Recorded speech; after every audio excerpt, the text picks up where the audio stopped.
नमस्कार, आप देख रहे हैं डॉक्टर साहिब। आपके साथ मैं हूं मुस्कान और आज मेरे साथ मौजूद है डॉक्टर अवनीश कुमार।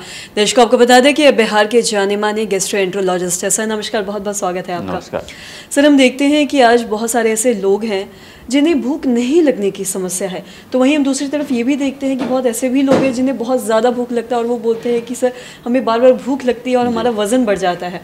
मैं आपसे जानना चाहूँगी कि ये दोनों का कारण क्या है और क्यों होता है? देखिए, बार बार भूख ना लगने की समस्या जो है वो बहुत ही कॉमन है और भूख ना लगने के कई कारण हो सकते हैं। शरीर में कई तरह की बीमारियां होती हैं जिनकी वजह से भूख खत्म हो जाती है, मर जाती है। उसमें से अधिकांश बीमारियां जो हैं, जैसे कि फैटी लिवर के बारे में बात होती है, कॉमन है।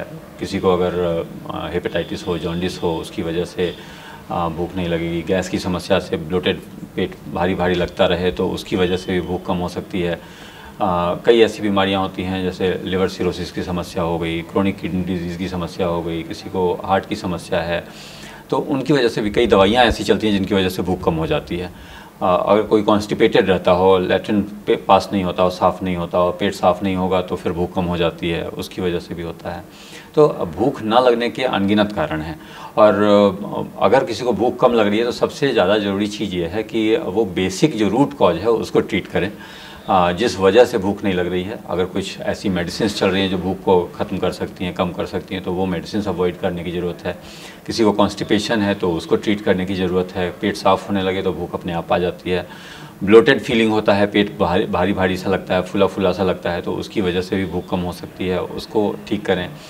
कोई अगर किसी को जॉन्डिस है उसको ट्रीट करना है, तो ये सारी जो अलग अलग बीमारियां हैं इन सब के साथ जो भूख कम होने की समस्या होती है इंक्लूडेड होती है।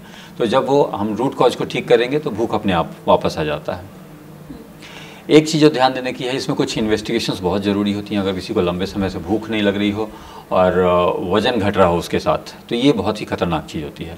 वज़न घटना, भूख नहीं लगना, ये दोनों किसी बड़ी बीमारी की ओर इशारा करते हैं। तो ये चीज़ ध्यान देने की है कि ऐसे केसेस में आपको बिल्कुल भी इग्नोर नहीं करना है। एज अर्ली एज पॉसिबल आपको रिकमेंडेड जो भी डॉक्टर आसपास में हों उनसे दिखाएं, अपना इन्वेस्टिगेट कराएं और उस कारण तक पहुँचने का कोशिश करें जिसकी वजह से आपको भूख नहीं लग रही हो और वज़न घट रहा हो। अब बात करते हैं भूख ज़्यादा लगने की। अगर किसी को ज़्यादा भूख लग रही हो तो वो एक ऐसी कंडीशन है जिसको हम बीमारी से भी जोड़ सकते हैं और एक नॉर्मल कंडीशन में भी ऐसा हो सकता है। नॉर्मल कंडीशन इसलिए क्योंकि भूख लगना अच्छी बात है। भूख लग रही है तो इसका मतलब आपका डाइजेस्टिव सिस्टम अच्छा काम कर रहा है, खाना पच रहा है, इसलिए आपको भूख लग रही है। दूसरा चीज़ होता है, कुछ कंडीशंस होती हैं जिसमें ओवर ईटिंग की समस्या होती है। ओवर ईटिंग की समस्या गंभीर होती है। ऐसे कई साइकोलॉजिकल पेशेंट्स भी होते हैं जिनको बहुत ज़्यादा भूख लगती है और उसकी वजह से उनका पेट वज़न बढ़ने लगता है।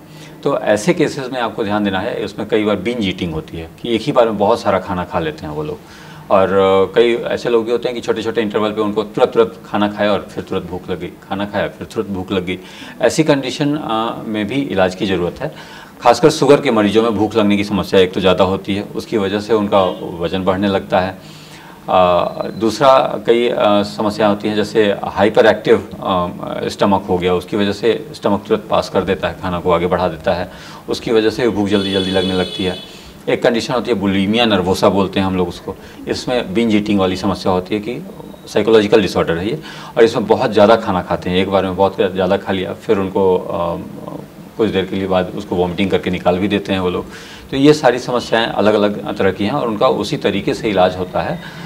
इसलिए किसी भी चीज़ को मतलब लाइटली नहीं लेना है। अगर कोई भी ओवर ईटिंग की समस्या हो या भूख ना लगने की समस्या हो, दोनों ही कंडीशन में आपको ध्यान देने की ज़रूरत है।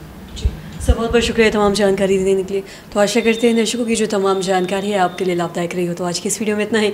अगर आपने अब तक हमारे चैनल को सब्सक्राइब नहीं किया तो तुरंत कर ले, साथ ही हमारे फेसबुक पेज को लाइक करें। वीडियो देखने के लिए आपका धन्यवाद।